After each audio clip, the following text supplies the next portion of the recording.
주택담보대출이 6억 이하로 제한이 되었다. 그러면서 이제 서민들의 집을 갖기 위한 사다리, 꿈의 사다리를 걷어찼다. 뭐 이런 얘기들을 언론에서 대고 떠들어대던데요. 실제로는 현실이 좀 다른 얘기죠. 보통의 사람들, 서민들이 지금 무리하게 비싼 대출을 받아서 집을 살 생각을 안 하고 있다라는 거죠. 그건 좀 바람직한 모습이 아니다라고 보는 겁니다. 실제로 정부나 아니면 지자체에서 서민들의 주거를 신경 쓴다라고 하면 어떻게 해야 됩니까? 공공용지에다가 LH공사가 직접 이제 아파트를 지어서 올리고 되게 저렴한 가격에 공공분양하면 된다라고 저는 생각합니다. 그러면 서민들의 주거 복지를 곧바로 잡아갈 수 있습니다. 지금 이렇게 비싸게 말도 안 되는 가격으로 아파트 가격이 올라가는, 부동산 가격이 올라가는 이유가 뭐겠습니까? 온갖 단계를 다 끼워가지고 자기들끼리 헤쳐먹고 담합하고 지랄 발간을 하기 때문에 그런 겁니다. 그게 현실입니다. 그리고요, 뻔뻔질 해가지고 5억 올랐다, 10억 올랐다, 20억 올랐다, 온갖 수작질을 다 해가지고 그렇게 호구 아무나 걸려라 이렇게 분위기를 몰아간 거잖아요. 잘 따져봐야 되고 냉정하게 좀 움직여가면서 살아가는 삶을 제대로 챙겨나간다라고 하면 그런 것에 안 걸리고 휘둘리지 않고도 지낼 수 있다라고 봅니다. 지금 꽤나 힘겹고 막막한 사람들이 되게 많아요. 생활고 때문에. 그런데 대출을 6억 이상 받는다? 사실상 무리입니다. 예를 들어서 6억의 대출을 받았어요.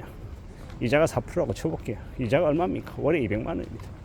보통의 사람들이 은행 이자로 200만 원씩 내면서 집을 사서 사는 게 가능합니까? 되게 무리한 금액이죠. 좀 어렵습니다. 대한민국 서울에 보통의 직장인들이 연봉이 한 5천만 원이라고 하더라고요. 연봉 5천만 원입니다. 월급 실수령액이 얼마겠습니까? 제가 정확하게 모르겠습니다만은 연봉 5천이면 월 실수령액이 400만 원은 안 될 거고요. 330만 원에서 360만 원 사이가 아닌가라고 추정해 봅니다. 많이 잡아가지고 360만 원이라고 해볼게요. 그럼 거기에서 은행에 주담대 이자로 200만 원 내고 원리금, 원금 한 80만 원 낸다고 쳐볼게요. 그러면 280만 원 만약에 낸다고 하면 가능한 얘기입니까? 말이 안 되는 거죠. 370만 원, 360만 원 실수령액 받았는데 280만 원 원리금으로 갖다 바치면요, 남는 게요 얼마 남습니까? 한 80만 원 남습니까? 그 정도밖에 안 된다라는 겁니다. 물론 맞벌이 해가지고 남편이나 아내나 둘 중에 한 명 돈은 은행에 그 원리금으로 넣고 나머지 돈으로, 나머지 월급으로 살면 된다 이렇게 말하는 사람도 있는데요, 그게 참 쉽지 않다라고 보는 거는 뭐냐, 실제로 부부가 결혼을 해서 맞벌이인데 애를 안 가지면 뭐 20년 30년 각각 계속 일해서 지내는 게 가능하겠죠. 근데 둘 중에 한 명이라도 결혼해서 이제 애를 가지기 시작하면요,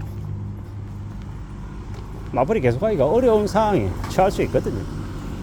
그러면요, 한 명의 이제 수입이, 월급이 날라가면요, 곧바로 생활에 직격탄이 됩니다.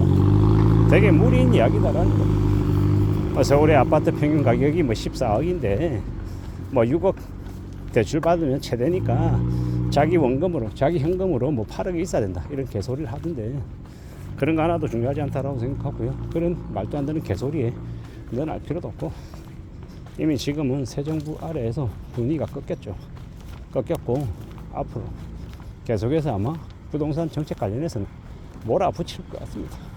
지금 이미 거품이 잔뜩 껴있는 상태이기 때문에 지금의 부동산을 그냥 띄우기 위해서 뭐 지금의 정부가 뭔가 대책을 내놓지 않을 것 같습니다. 되려 집값이 연착륙할 수 있게끔, 경착륙할 수 있게끔, 안가 더, 아마도 더 센 뭐 보유세든 뭐든 세금도 아마 세금 정책도 끄집어내고 뭐 각종 위법적인 행위들에 대해서는 엄청나게 제재를 가하는 등 여러 가지 대책을 내놓을 것 같습니다. 그렇게 되면 아마도 더욱더 분위기는 얼어붙겠죠. 그럴 것 같습니다. 그런 상황들 중에 우리가 살아가게 되는 것이고, 앞으로 최소한 3년에서 4년가량은 부동산 관련해서는 분위기가 좋아지지 않을 것 같습니다. 그러니 무리하게 빚져가지고 대출 받아가지고 집을 사겠다는 생각할 필요도 없고, 지금 뭐 대출 제한을 6억 이하로 했다, 서민들에겐 1도 상관없는 이야기입니다. 보통 사람들이 6억까지 대출 받기도 정말 힘듭니다. 그런 현실들을 우리가 잘 좀 생각해보자 라고 말하고 싶은 거고, 결국 대출은요, 빚내는 건 누군가가 갚아야 되는 겁니다. 공짜가 아니라는 거죠. 그렇기 때문에 좀 더 예의주시해야 돼요. 따져봐야 돼요. 잘 좀 궁리해야 될 것 같습니다. 살아가는 지금의 시대에 다들 안일하게 쉽게 편하게 뭔가 얻을 것처럼 착각하면 안 되겠더라는 겁니다. 더 두려워하고 더 염려하고 더 고민하며 살아가야 되겠습니다. 그래야 되지 않을까라고 보는 겁니다. 참 많은 생각들이 들죠. 어떻게 지내야 할까, 어떻게 살아가야 될까라고 말입니다. 누가 뭐라든 간에 많은 가정들이 있을 텐데요, 상황들이 있을 텐데 잘 좀 다듬어 나가면서 같이 가봐야죠. 세상이 그냥 되는 거 없습니다. 나름의 노력을 들여야 되고, 나름 공부해야 다른 뭔가를 얻을 수 있는 겁니다.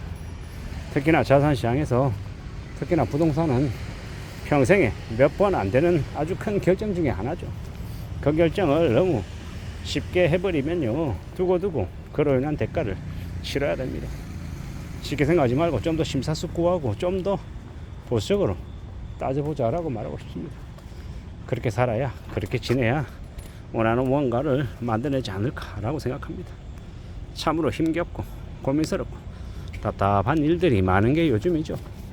지금 시국은 부동산으로 뭐 투기해가지고 돈 벌 생각하는 게 아니라 뭘 먹고 살아가야 될지, 우리는 인생을 어떻게 채워야 될지, 그런데 고민을 좀 더 하도록 집중하는 게 나을 것 같습니다.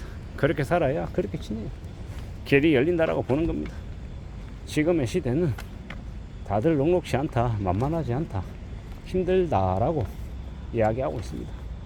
그렇기 때문에 함부로 거머 부리거나 가시하거나 욕심 부리지 않았으면 좋겠습니다. 지금 부동산 집을 살 수 있는 자가 마련의 서민의 꿈을 저버렸다, 이런 개소리들에 혹할 필요도 없고요, 관심도 가질 필요 없습니다. 그런 말도 안 되는 소리보다 어떻게 하면 내가 좀 더 열심히 살고 나의 일상을 지켜낼 수 있을까라고 고민하는데 좀 더 신경 쓰는 게 좋을 것 같습니다. 그렇게 살아야, 그렇게 지내야 우리의 삶이 지켜지더라는 겁니다. 그렇게 좀 더 지켜나가며 살아가 보자라고 말하고 싶은 겁니다. 이상입니다.